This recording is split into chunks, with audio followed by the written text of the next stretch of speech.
ماتش بوركينا فاسو الجولة الثانية. التشكيلة المتوقعة ومعلق المباراة وكل تفاصيل المباراة في هذا الفيديو.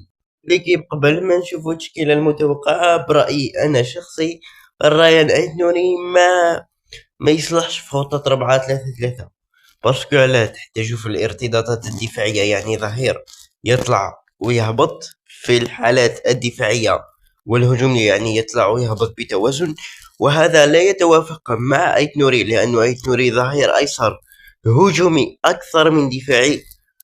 أيت نوري يصلح في خطط يصلح في خطة 3-4-2-1 ولا 3-4-3 ولا ولا في 3-5-2.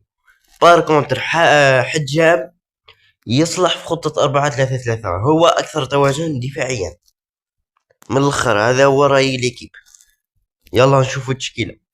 دونك ليكيب هذه هي التشكيلة اللي نتوقعها، بارسكو في ماتش كيما هذا، ماتش على شكل حرب، تحتاج وسط ميدان يكون هو ثاني حرب، باسكو علاه بوركينا فاسو اوتوماتيكمون يماركو لك البيت ويرجعوا اللور، ورواح انت اذا كنت راجل جوز. من الاخر هذا هو بوركينا فاسو.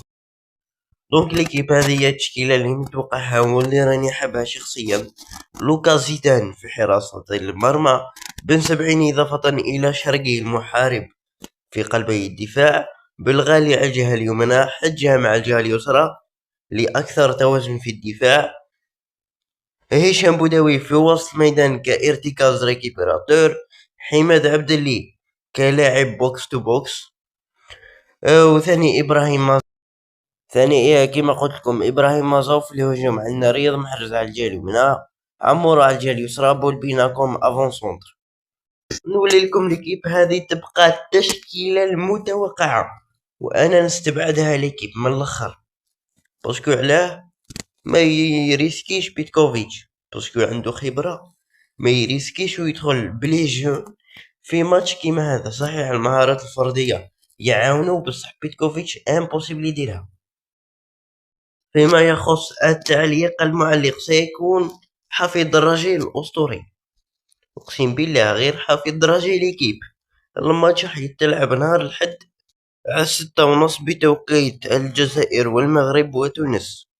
فيما يخص ملعب المباراة، كما راكم تشوفوا ملعب المباراة هو نفس الملعب اللي لعبنا فيه المباراة الأولى ضد السودان، هو ملعب مولاي الحسن، مولاي تاعهم ماشي مولاي تاعي أنا خوتي. فيما يخص اللقطة الجدلية لبغداد بونجاح رفضه